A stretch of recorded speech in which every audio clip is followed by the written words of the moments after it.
सोलोंथाइखौ लानानै जिबायदि मोनसे बिप्लब जिबायदि मोनसे जावरिखांनाय जोङो नुबोगासिनो दङ आरो फैबाय थानाय समावबो बेबायदिनो गोबां मोनसे जावरिखांनाय हयथ' बे बाथौ आश्रमनि बे बेन्दोंनि सिङाव बे आमब्रेलानि सिङाव गोबां मोनसे जोङो सोलायबावनाय जोङो नुनो मोनदों जों आसा खालामो खारन जोङो मोनसे खोथाखौ जों फोथायो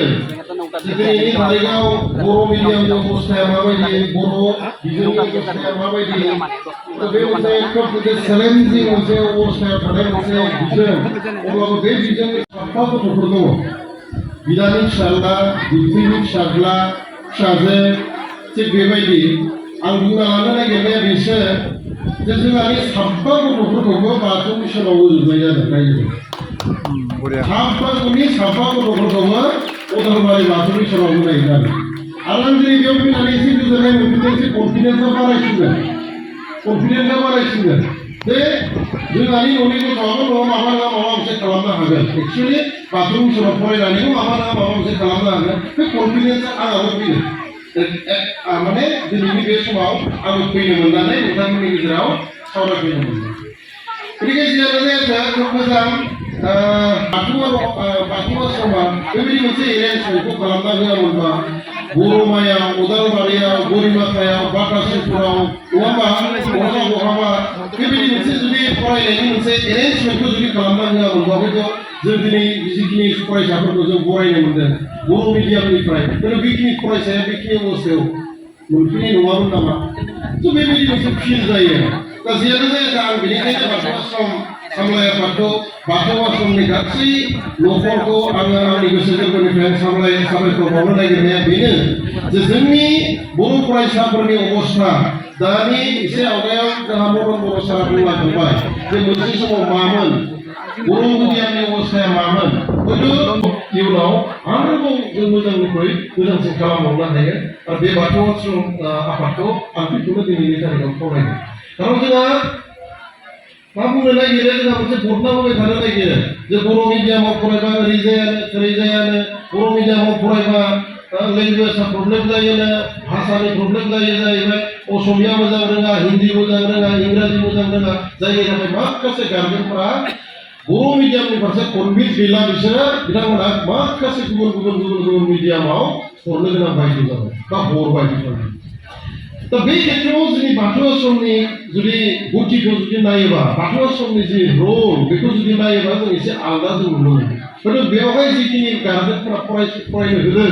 माबा मोनसे नङा मोनसे कनफिडेन्सखौ लानानै जेरैबायदि फरायनो होदों दा सिगाङाव जिरायनानै दङ IIT आव PhD खालामगासिनो दङ केमिकेल इन्जिनियारिं खालामगासिनो दङ नङा होमबा सिभिल इन्जिनियारिं खालामगासिनो दङ स' बे गथ'फ्रा माबोरै थांनो हागोन नङा होमबा स' जियानो जायाथों आं बे बिथिङाव आरोबाव जुदि सोरबा मोनसे लेभेलनि गार्जेनखौ जुदि बाथौ आश्रम सामलाय आफादा कनभिन्स खालामबावनो दङबा बेखौबो खालाम बेनि थाखायबो राहा लामा आं बे खोथाखौसो आं नोंथांमोनखौ बुंनो नागिरदों जुदि सोरबा सानदोंबा सोरबा गार्जेना बाथौ आश्रमाव फरायनानै जोंनि फिसाजोआ इंराजि रोंनाय नङा होननानै जुदि सानदोंमोन नांगौ जों इंराजि क्लासखौनो जों मोनसे बारा खालामनानै होगोन स्पकेन इंलिशनि कर्सखौनो जों मोनसे बारा खालामनानै होगोन प्रयोजन जायोबा नङा होमबा जों बेबायदि माखासे इनिसियेटिभखौ हयथ' जों फैबाय थानाय समाव लानो गोनां जानो हागौ जायनि थाखाय जोङो जोंनि माखासे गार्जेनफोरखौ कनभिन्स खालामनो दा जियानो जायाथों बे बिथिङाव आङो बाथौ आश्रम सामलाय आफादखौ इयुनाव फैबाय थानाय इयुनाव मोजांनिख्रुइ मोजांसिन साबसिन हामसिन इनिसियेटिभफोरखौ आगानफोरखौ लागोन होननानै आङो आसा थिबाय मिजिं थिबाय बे समाव दिनैनि बे समा आसलथे बरायनायनि सम मोजां फरायसाफ्रा मोजाङै पास खालामनो हादों बिथांमोनखौ बरायनाय बिथांमोनखौ थुलुंगा होनाय लोगोसे बिथांमोनखौ बरायनायनि गेजेरजों उन्दै जायफ्रानोखि फरायगासिनो दङ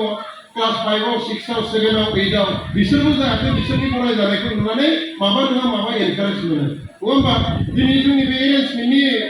गुबै ओंथियानो मा सिगनिफिकेन्सआ मा प्रयोजनानो बेनो जे जोंनि फरायसाफोरखौ बरायनाय मोजां फरायसाफोरखौ बरायनाय बिसोरखौ आरोबाव मोजांसिन जानो एनकारेज खालामनाय आरो उन फरायबाय थानाय फरायसाफोरखौ आरो बिसोरबायदि मोजां जानो थाखाय एनकारेज खालामो दा आं आसा खालामो दिनैनि बे आफादाखौ मोजाङै मोजां जाफुंसारनो हादों आरो बे समाव आं सानाखै जे फरायसाफोरनि थाखाय आरो गोबां माबा माबि बुंबावनो गोनां दङ माबोरै फरायनांगौ मा फरायनांगौ आं बेखौ बुंबावनांगौ दं होननानै आं जे नोंसोर जायखिनि फरायसा दिनै बेवहाय फरायजाबाय हयथ' नोंसोरनि बैसोआ 14-15 बेनि हयथ' बारा जानाय खोब बेसि नङा होमबा आरो जाय बैसोखौ जोङो दिनै टिनेज होननानै बुङो उन्दै बैसो होननानै बुङो नोंसोरनि समाव लानाय डिसिसनफोरा खोब आबेगिक जायो नोंसोर साननाय हनायफोरा खोब माने एसे आबेगिक धरननि जायो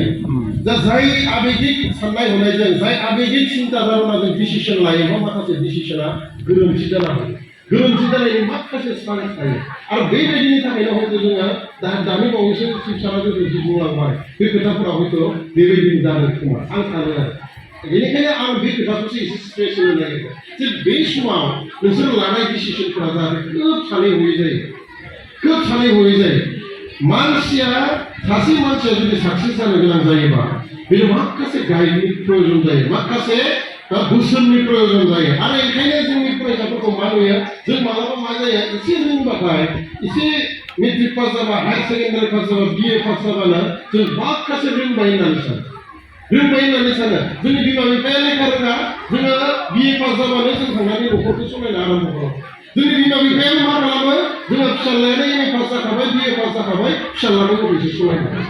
आं माखौ बुंनो नागिरदों खोथाफोरा जे नोंसोरो मा खालामनांगौ दिनै जिहेतु नोंसोर उन्दै बैसो एक नाम्बार खोथाया नोंसोरनि जि गाइड बिमा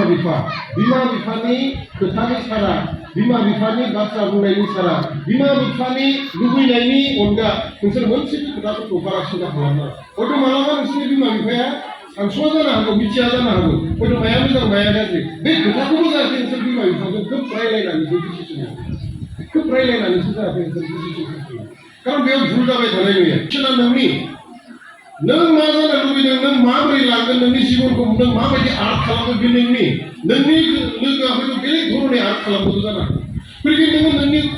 नोंनि लोगोखौ मोनबाय थानाय नङा फैगोन डिसिसना थिग जानांगोन नों बबेथिं थांनो बे थिग जानांगोन आंबो जुदि बै समाव आंनि LP स्कुलनि लोगोफोरखौ जुदि नेबाय थानायमोन बिसोर कलेजाव थाङाखै आंबो थाङा होननायखा आंबो हयथ' दिनै आं आंनि लोगोफोरखौ लय खालामाखै हयथ' बिथांमोना माबा मोनसे खारनाव फरायनाय मालाबा खालामदों जायनि थाखाय आं जुदि बिथांमोननो थानायबा आंबो बेबायदि मोनसे अबस्थायाव दिनै थागोन बैफोरबायदि खोथाखौ कनभिन्स खालामनायनि लास्ट अबस्थायावसो दाख्लै एडमिसनखौ होदों दा खोथाया जाहैबाय बे ओंखायनो डिसिसननि खोथा बुंदों जा दानि मदन बर' सारा खोब मोजां खोथा बुंदों जे डिसिसना खोब स्ट्रङै लानांगोन खोब डिटारमाइन जानांगोन नों मा खालाममारगोन नोंनि लक्ष्यआ मा नोंनि एमआ मा नों मा खालामगोन बोरै खालामगोन माखौ मोजां मोनो आरो बेयाव नों जेराव थांगोन बोरै थाहैगोन बे माने सुइटेबल मोनगोन ना नङा नोंजों एडजास्ट जानाय नंगौना नङा बे गासैबो खोथाखौ नोंनि डिसिसना थिग जानांगोन आरो दिनैनि नोंनि फिसा मोनसे डिसिसना भुल जायोबानो हयथ' सारा जिबनाव नोङो फसथायनो गोनांबो जानो आरो बेबायदि माखासे उदाहरन जोंनाव दङ जायखौ आं हयथ' बे 5-6 मिनिटनि गेजेराव बुंजोबनो हानाय बेनिखायनो आं बे खोथाखौनो बुंबाय जे जों सानफ्रोमबो लोगोखौ मोनबाय थानाय नङा डिसिसन जुदि लानोबा हारसिंनो ला मोजाङै ला सावरायनानै ला आरो मोजाङै गावनि आथिङाव गाव गसंनो हानाय बायदि नोंसोर आवगायलांबाय थानांगौ 2 नम्बर खोथा जोङो माब्लाबा मा जायो दा जोङो कलेजाव आङो मथा-मथि दा ओरैबायदि फरायसाजों लोगो मोनो मेट्रिकआव एकदमबारे बिराद मोजां फार्स्ट क्लास मोनदों 80% 90% हायार सेकेन्डारियावबो बहाबा थांनानै मा जाहैबाय थादों फरायनायानो गाज्रि जाहैबाय बेयाव कलेजाव थाङो बेयाव फेल जायो बै कलेजाव थाङो बैयाव फेल जायो लास्टआव फैनानै जोंनि कलेजाव फैयो किबादि जों बुजाय आजाय खालामनानै BA पास खालामनानै बेबायदिखौ गथ'जों माखासे लोगो मोनो आरो बेबायदि आंनि गिनाया बेयावसो आंहा नोंसोरखौ खुनु दाउट गैया नोंसोर दिनै मोजां रिजाल्ट खालामदों गाबोन नोंसोर डक्टर जागोन इन्जिनियार जागोन गाबोन नोंसोर प्रफेसर जागोन आंहा बेयाव जेबो दाउट गैया गिनायबो गैया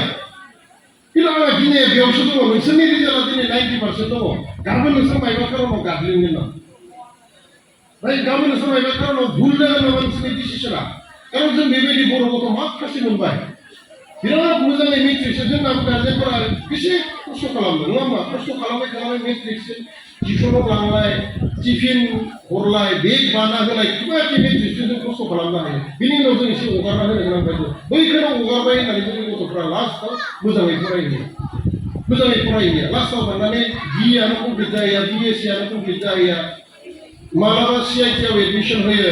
आधा ससेनिफ्राय गारनानै फैयो स' बेबायदि जागोन नामा बेफोर खोथाखौ एसे सिनसियार जानाय आं ओंखायनो नोंसोरखौ टारगेट खालामनानै बुंदों जायखि फरायसाफ्रा दिनै बराय जाबाय बे बरायनाया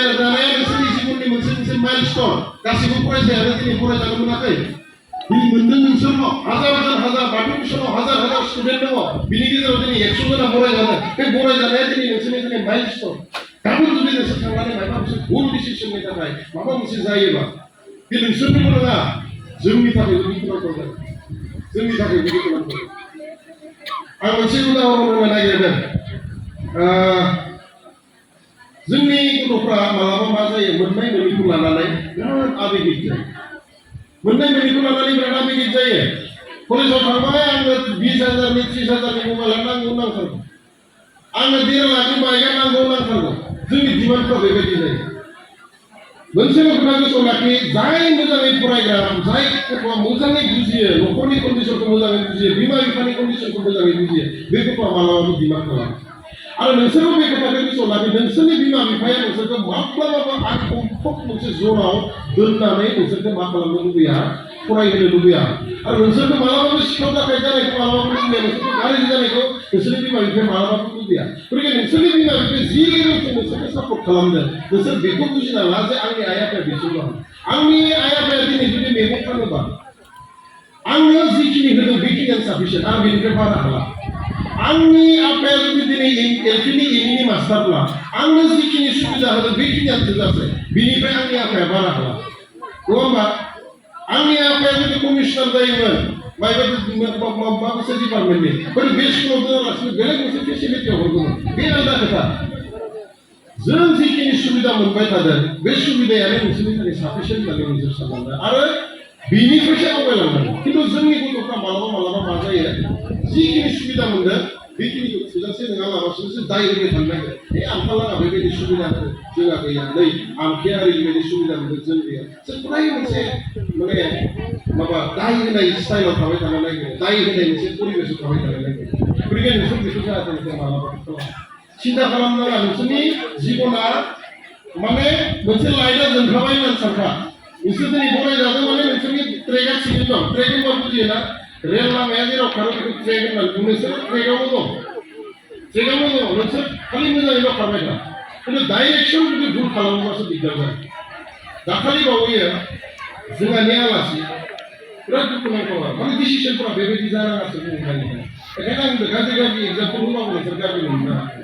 जोंहानि आलासि फिसाला सासे दङ बिफाया एनडिएपि बिराद दुखुनांथाव बिफाया एनडिएपि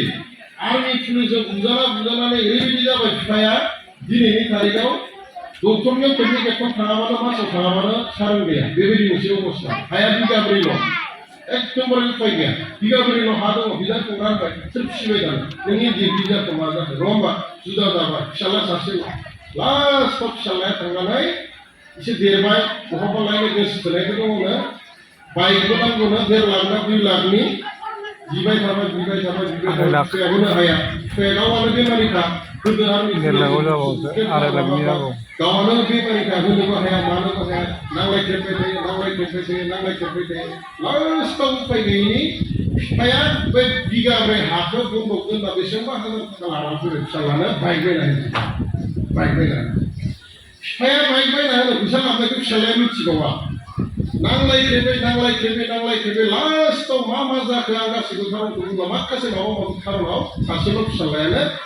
माने सुइसाइडनि डिसिसन लानानै बेबायदि खालामबाय बिफाया हा बन्दक दोनना फैसाखौ लाबोदोंमोनल'सो न'आव नुफैबाय फिसालायानो गैला स' बे जाबाय जोंनि कन्डिसन जोंनि गथ'फोरा बेबायदि आबेगिक मोनसे डिसिसन मालाबा लानो नागिरो गतिके नोंसोरो मालाबाबो लानो नाङा मालाबाबो नोंसोर आबेगिक जानो आं नोंसोरखौ बार स्ट्रेस होना बुङो नोंसोरनि बैसोआ उन्दै बैसो गतिके मानसिनि जिबननि मुल्यआ बहुद गतिके मानसिनि जिबननि मुल्यखौ जुदि जोङो सुनो हानाय बेहा बेसेबां मुल्य दङ बेखौ सुनो हानाय खुनु मोनसे जन्थ्रआनो गैया बेनि थाखाय मानसियाबो जिबि खिन्थु मा ससियेल एनिमेल होननानै बुंदों मानसिखौ मानो जोङो ससियेल एनिमेल बेनि थाखायनो जों ससियेल एनिमेल जोङो ससाइटि दानानै थानो रोंगौ जोङो दस्रा जिब जिबिनिफ्राय एसे आलदा दस्रा जिब जिबियाबो आदार जायो जोंबो जायो दस्रा जिब जिबियाबो मेगन खोमा दं जोंहाबो दङ नङा होमबा दस्रा जिब जिबियाबो आथिं आखाइ दङ जोंहाबो दङ टेलिभिजन स्पिकारफोरा बुंदों जे बे पृथिबियाव जेसेबां जियानो बुङा माथो जों फैदों जोंनो गिदिर गिदिर आर'नाइ होदों 1.5 घन्टा 1 घन्टा जों लेक्सार होगोन साहा लोंगोन साहा लोंखांबा जोंनो दा ओंखाम होगोन आरामसे ओंखाम जाना जों ब्लग थांगोन नङा होमबा जों जिमान खोथा बुङा मानो नोंनि बिमा बिफाया नोंखौ जेसेबां बुजाया मानो नोंनि ससाइटिया नोंखौ जेसेबां बुजाया मानो नोंनि टिचारफोरा नोंखौ जेसेबां फोरोङा मानो गासै फोरोंनाया 100 आव 10% जायो 10% बेखौ जों बे आं बुंनाय खोथा नङा साइकेट्रिस्टफोरा बेखौ रिसार्च खालामनानै दिहुननाय खोथा बेयो बाखि 90% डिसिसनानो नोंनि मा खालामगोन गतिके नोंनि बुद्धिया जुदि थिग जायाबा नोंनि सिन्ता धारणाया जुदि थिग जायाबा बेखौ नों गाग्लोबनाया बारा गोनां जाया बेखायनो नोङो डिटारमाइन जानांगोन नों मा खालामगोन मा मागोन बे गासैबो खोथाया नोंनियावबो डिपेन्ड जागोन बेखायनो खोब सानै हयै आगान होनांगोन खोब सानै हयै मावनांगोन गावनि जिबनाव गावनि डिसिसन बेबायदि लानांगोन 2 नम्बर खोथाया जाहैबाय नोंसोर जिहेतु टिनेज नोंसोर जिहेतु खम बैसोनि नङा होमबा आं ओंखायनो नोंसोरखौ सानखिनानै बांसिन खोथाखौ बुंबाय थानाया जोंनि बर' लाइमोनफोरा बर'ल' होनबा मोनसे गाज्रि जागोन गासिबो आसामाव सारा पृथिबियावनो एसे गासिबो नोंसिनि बायदि बैसोनि फरायसा फरायसुलिफोरा लाइमोनफोरा माखासे मा जायो माब्लाबा गाज्रि एन्टि ससियेल जिखिनि एक्टिभिटिसफोर दङ बेयाव थाब मटिभेट जाफ्लांनानै जायो जाफ्लाङो जायो जायनि थाखाय गोबां फरायसाफोरनि लाइफआ स्पइल जायो स' आं बेखौ मा बुंनो नागिरदों जोंनि बिराद मोजां फरायसाफ्रा माब्लाबा मा जायोनो जुमायनि प्रति थाब आकर्षण जायो थाब आकर्षण जाफ्लाङो आं नोंसोरखौ जागोन होनना बुङाखै नोंसोरखौ जानाङा होननानै मोजां फरायसाफ्रा गाज्रि ड्राग्सआनो होन सादा बिरियानो होन थाब आकर्षण जायो मानो आरो आं इन्टारेस्टिं दं दाख्लै बावैसो आं खोनाबावबाय जोंनि बे एरियायाव स्पेसियेलि जोंनि बाक्सायाव ओरैबायदि मोनसे गें दङ जायो जाय गेंआ जोंनि बाक्सायाव ड्राग्सनि बेफार खालामनो हाबफैदों जायो बिराद भयंकर खोथा बुङो आं एसे आसरित खोथाखौल' बुंनानै थांसिगोन बिसोरना ओरैबायदि नेटवर्क दं जाहैदों बिसोरो रावबो थेला हल्ला रिक्सा हल्ला बे फोथाराव हालेवबाय थानाय सेंग्राफोरखौ टारगेट खालामा जायो बिसोर सोरखौ टारगेट खालामो मिथिगोना मोजां न'खरनि जायफोरा थाखा फैसा दङ रिटायार्ड आर्मिनि फिसाज्ला मास्टारनि फिसाज्ला प्रफेसारनि फिसाज्ला सोरबा साख्रि मावनायनि फिसाज्ला मोजां रिजाल्ट खालामदों मोजां स्कुलाव फरायदों बेबायदि गथ'फोरखौ टारगेट खालामो जायो टारगेट खालामनानै बिसोरनि गेंआव हाबोनो गेंआव हाबनानै जेरै बस्थासे आलुआव दरसे आलुआनो सेवहैयो होननाय बायदि बैसोरनाव थानाय नोंहा सासे गथ'आथ' थायोना बै गथ'जों हाबनानै बैबायदिबो जोंनि मोजां गथ'फोरखौ बेबायदि ड्राग्स फाननो नागिरनाय जुमाय फाननो नागिरनाय बेबायदि बेखार सलायो जायो बे आं बुंनाय खोथा नङा आङो डिस्ट्रिक्ट एडमिनिस्ट्रेसनजों मालाबा रायलायो हिसाबै बे इनफरमेसनखौ बेखायनो बिसिनथिया जोङो माने बेबायदि मालाबा गाग्लोबफ्लांनो नागिरो जाय फरायसाया बिराद मोजां फरायसा न'निफ्रायनो ओंखारा लेखाल' फरायबाय थायो डक्टर जानो नागिरो इन्जिनियार जानो नागिरो बेखौ दस्रा बर' सेंग्राफ्रा गाज्रि नामजों गाज्रि जायो जाय बर' सेंग्राया गाइखेर लोङो बे गाइखेर लोंग्राखौ सासे गाइखेर लोंग्रा बर' सेंग्राखौ 10 जन जुमाय लोंग्राया मिसियर जायाखै होननानै एदावो जायो बुजि मोनदों आं मा बुंनो नागिरदों नोङो मिसियर जायाखै नों देराखै नों गाइखेरल' लोङो नै जोंखौ नाय जों जुमाय लोङो जों देरबाय जों बायदि जाबाय बेबायदि आरो थारमाने बर' सेंग्राफोरनि गेजेराव मोनसे ट्रेन्ड दङ जाय मोजाङै जुमाय लोंनो हायो बे क्रेडिट मोनो जाय बांसिन दामि बाइक लानानै एसे दारागावआव बांसिन बेरायनो हायो मानासाव बांसिन बेरायनो हायो सकियाव बांसिन बेरायनो हायो बे बांसिन क्रेडिट मोनो बे सन्माना बारा मोनो बर' सेंग्राफोरनि गेजेरनि खोथाखौ बुंबाय थादों जायनि थाखाय जोंनि मोजां गथ'फोराबो बेबायदि जानोसो सेस्था खालामो मानसिनि आखलानो बेनो आं जुदि अमिताभ बच्चनखौ नुबाय थायोबा आं अमिताभ बच्चन बायदि जानो लुबैयो आं हिमन्त बिश्व शर्माखौ नुयोबा हिमन्त बिश्व शर्मा बायदि आं जानो लुबैयो आं नरेन्द्र मदिखौ नुबाय थायोबा नरेन्द्र मदि बायदि जानो लुबैयो बै गेंआव थानाय सासे ड्राग्स जाग्राया बिराद फैसा बाहायनानै दामि बाइकजों जुदि सानफ्रोमबो दारागाव सरलपारायाव बेरायबाय थायोबा जोंनि फरायसाफ्रा बेबायदि जानो बिराद इन्टारेस्टिं जायनि थाखाय जोङो एसे रिसार्चआव थानाय मानसि नालाय जों खोथाफोरखौ एसे रिसार्चनि नोजोरजों नायो नालाय जों बेबायदिहाय नुबाय थायो आरो जोंनि खोथाया बेले बेखौ जों माबोरै कन्ट्रल खालामनो हायो माबोरै कन्ट्रल खालामनो हायो दा खोथाया जोंथ' गासैबो फरायसाफोरखौ जोङो होसो होसो मोजां खालामनो हाया आं दहायनो बुंदों नोंसोरखौ जिमान बुजाय नोंसोरनि टिचार नोंसोरनि गार्जेन बिमा बिफा जों स्टेजाव फैना जिमान बुजाय बे 10% बुजायनो हागोन बाखि 90% डिसिसना नोंसोरनि आं दहायनो बुंबाय बेखायनो बि सिनसियार स' बेबायदि मोनसे सम सफैबाय गतिके बेनि थाखायबो नोंसोरो मोजाङै सिन्था खालाम मोजाङै आवगाय नोंसोरनि फिउचारा जोबोर मोजां